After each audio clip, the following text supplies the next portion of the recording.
This book is called The Twins Strike Back. If you have twins somewhere in your family, or if you are a twin, this will of course be interesting. But even if there are no twins in your family, it's a great story written by Valerie Flournoy, and the pictures were drawn by Diane DeGroat. The two creative people behind The Twins Strike Back both come from the New York City area. Valerie Flournoy is herself a twin. She and her twin sister Vanessa say this: they never pulled off a prank like this one in the story, but they would have liked to. And the artist, Diane DeGroat, has been an author for many years. She's famous for The Alligator's Toothache and Animal Facts, Animals Fables. She's from Yonkers, New York. The Twins Strike Back is published by Dial Press. Ivy and May raced each other down Arch Street. At the end of the block, they could see their older sister Bernadine and their cousin Nate playing dodgeball with some of the neighborhood kids. "Oh, brother," May cried. "Trouble." Well, Nate said as the twins slowed down. "If it isn't Pete and repeat." Bernadine and the other kids broke up laughing. "You know our names, Nate," Ivy said, glaring. "Ignore him," May said. "You know the old saying." "Empty boxes make the most noise," the twins said together. "They even say the same thing at the same time," Nate howled. "Twins are weird." "Take a hike," May said. Without another word, Ivy and May ran up the front steps and shut the door behind them. "Mom, where are you?" Ivy yelled. "Nate's at it again." Ivy and May stomped through the house into the kitchen. "Shh! What's all the noise for?" Mother scolded. "I'm on the phone with your grandfather." May went to the refrigerator for a glass of milk, and Ivy pulled up one of the chairs. "I'm sorry, Dad," Mother said. "As I was saying, Ivy got a B in math and May got a D. If Ivy can get a B, why can't May? I just don't understand those twins." May jumped from her chair and marched out the back door. "Now what's the matter with her?" Mother asked. Ivy found May on the seesaw their father had made for them. "Don't let it get you down," Ivy said, sitting on the other end. You know Mom knows our names. Sometimes it's just easier to say the twins instead of Ivy and May." "Yeah, but what about if you can get a B, so should I?" May asked. "Well, I guess Mom doesn't know that I like math and you don't," Ivy said, sighing. For a while, the two girls seesawed up and down in silence. "Hey, twins!" Bernadine called as she and Nate ran into the backyard. "My team's one person short. Do you guys want to play?" "No, thanks," May said. "Why not?" asked Nate. "The two of you would make one player." "She said no, thanks," Ivy shouted. Bernadine sat on the grass next to the seesaw.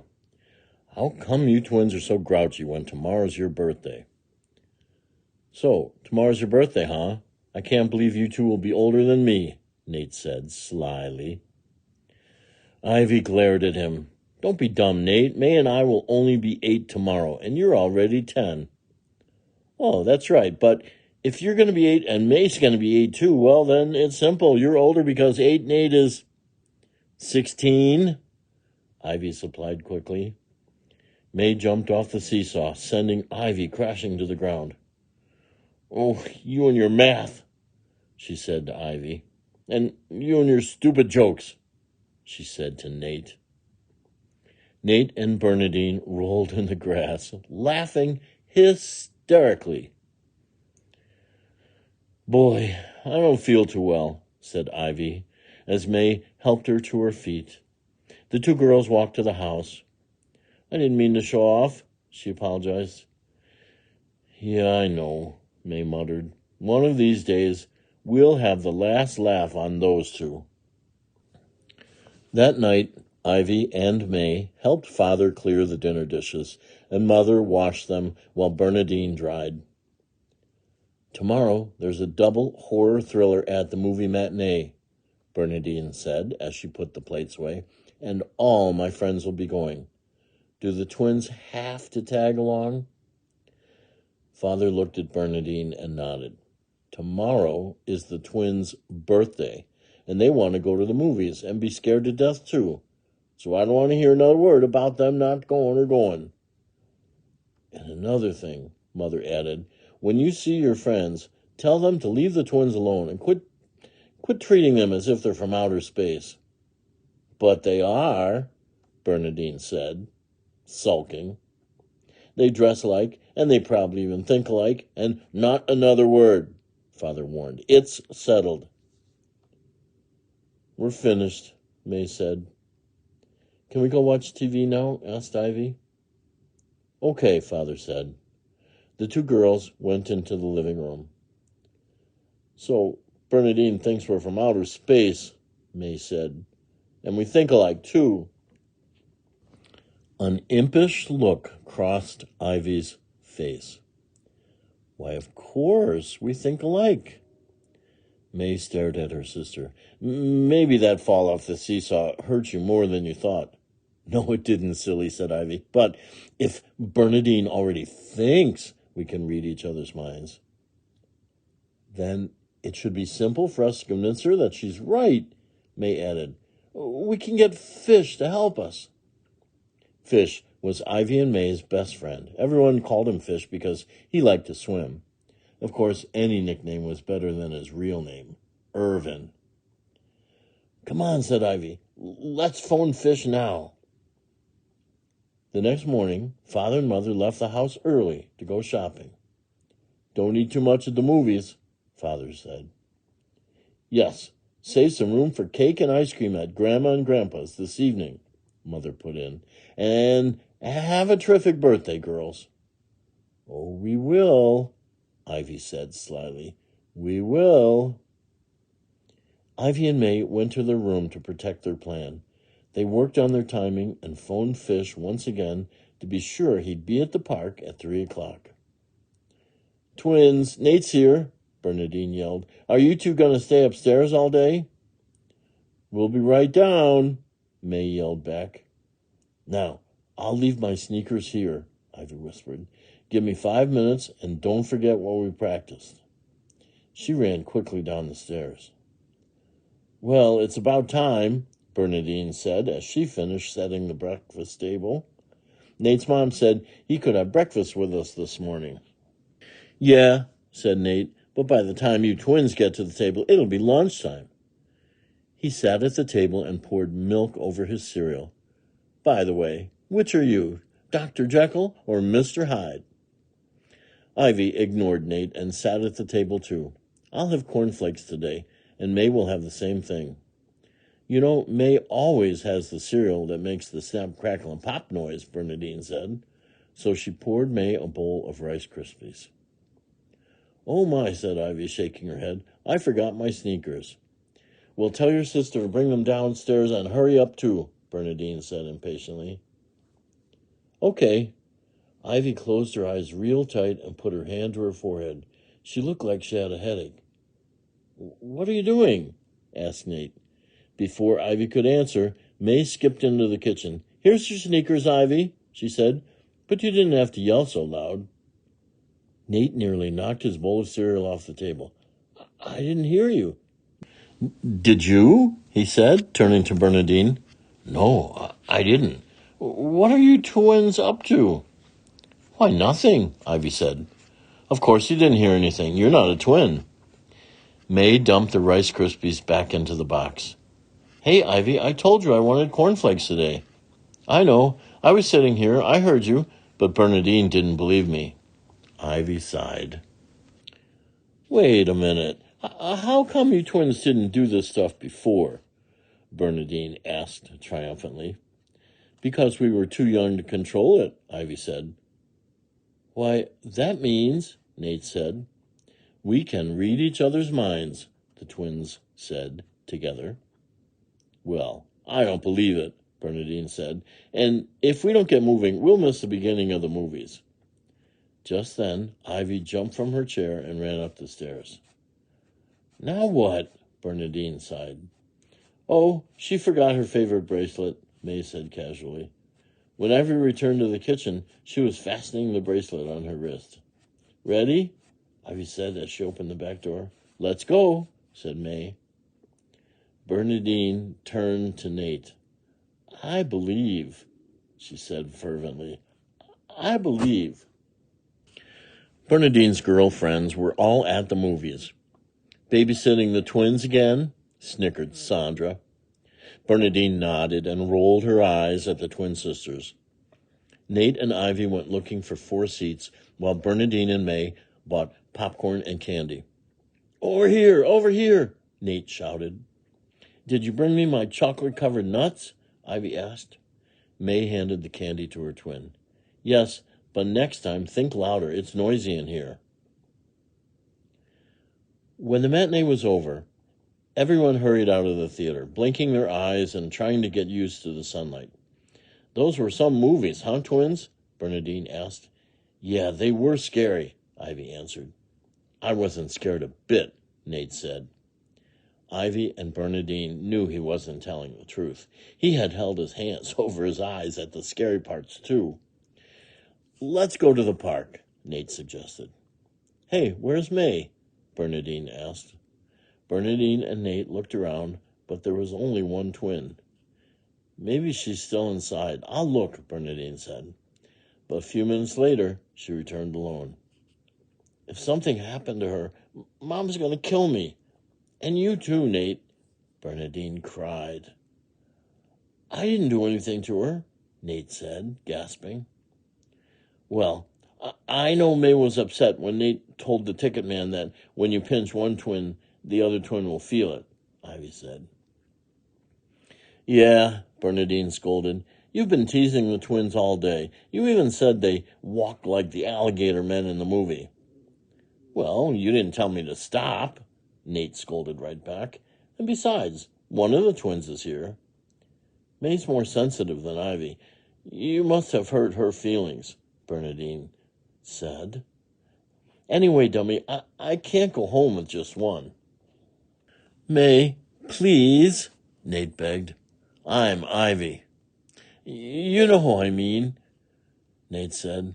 Now, I know you know where she is, right?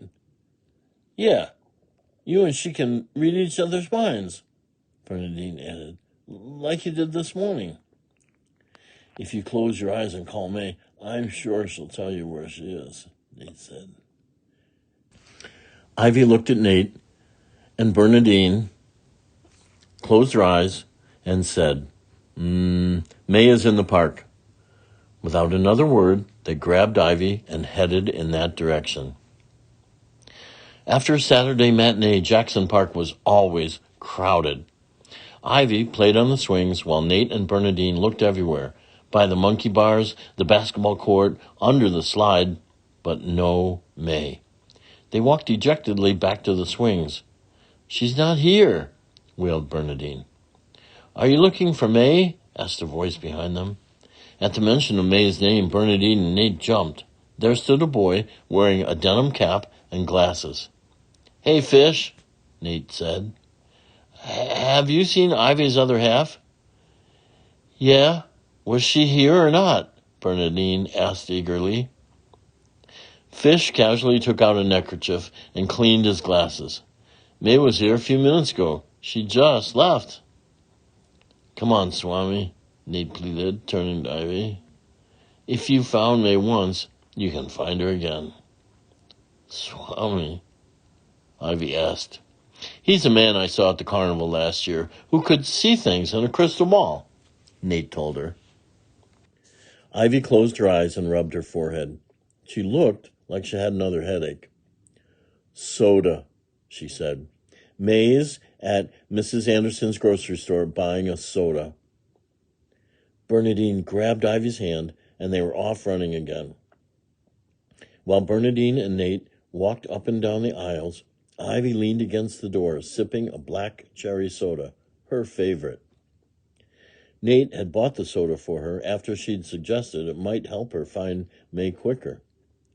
"Looking for something?" Mrs. Anderson asked. "Not something, someone," Nate said, sighing. "We're looking for May," Bernadine explained. "Why, she was here just a little while ago," Mrs. Anderson said. "She bought a soda, then left." All of a sudden, Bernadine and Nate perked up. "Come on, Swami, try harder," Nate said. "You've been right twice," Bernadine added. "Next time, I'm sure we'll find her." Ivy closed her eyes once again. Slowly, she turned in a circle with her arm outstretched and a finger pointing the direction. "May is at Grandma and Grandpa's," Ivy said. Bernadine and Nate ran out of the store, but Ivy just laughed to herself and finished her soda. Bernadine beat Nate to their grandparents' doorstep and rang the buzzer. "It's open," Grandpa said. "Come in." Bernadine and Nate ran into the house. There was May, sitting on Grandpa's lap, eating ice cream. But they could not understand why Fish was there, too. "What took you so long?" May asked. "Well, we would have caught up with you long ago at the park," said Bernadine. "Or at Mrs. Anderson's grocery store," said Nate, "if you had only waited for us." "Why didn't you just tell Ivy in the beginning that you were going to end up here?" asked Bernadine wearily. "Yeah, instead of leading us all over town," asked Nate. "I did. I told Ivy this morning that I'd stop at Mrs. Anderson's and then come straight here." "This morning?" Nate and Bernadine cried. Just then, Ivy walked into the room and looked at May. The two girls started to laugh. "I wish you could have been there, May," Ivy said. "Did they follow you everywhere?" May asked. "Yes, and Nate even bought me a soda so I'd find you faster." "Hey, don't forget me," Fish added. "I did my part too." Grandpa, May, and Fish laughed as Ivy told them everything that had happened. But Nate and Bernadine didn't laugh, and neither did Grandma. Grandma looked at Bernadine and Nate and shook her head. "You two should be ashamed of yourselves, treating Ivy and May like they're some freaks with supernatural hocus pocus. They're just regular folk like you. Only thing different is that they look alike, and they were born only minutes apart. But they are two separate people." Nate and Bernadine felt terrible. "We're sorry, twins." "Who?" the twins asked. "I mean, Ivy and May," Bernadine said. "Yeah, you guys are really okay," Nate added. "Honest." "Yeah, I guess we were silly," said Bernadine glumly. "You two sure gave us a birthday surprise." "Well, I'm glad someone remembered today is Ivy and May's birthday," Grandpa said. "Bernadine, call your mom and dad and tell them we're starting the birthday party earlier than we'd planned." Ivy looked into the dining room and saw the cake and ice cream, and Grandma had brought it out. Wait, Ivy said. I see birthday cake and chocolate, vanilla and strawberry ice cream for everybody." "Yes, oh Swami," Grandma said. She bowed 3 times and pointed the way to the party. "Yes, oh Swami," they all repeated. And this time, everybody laughed. The end. This book was dedicated with these words: "For my twin sister and best friend, Vanessa, who always wanted to have the last laugh." This book of fiction about how twins exist in one family is called The Twins Strike Back. It was written by Valerie Flournoy, and the pictures were drawn by Diane DeGroat.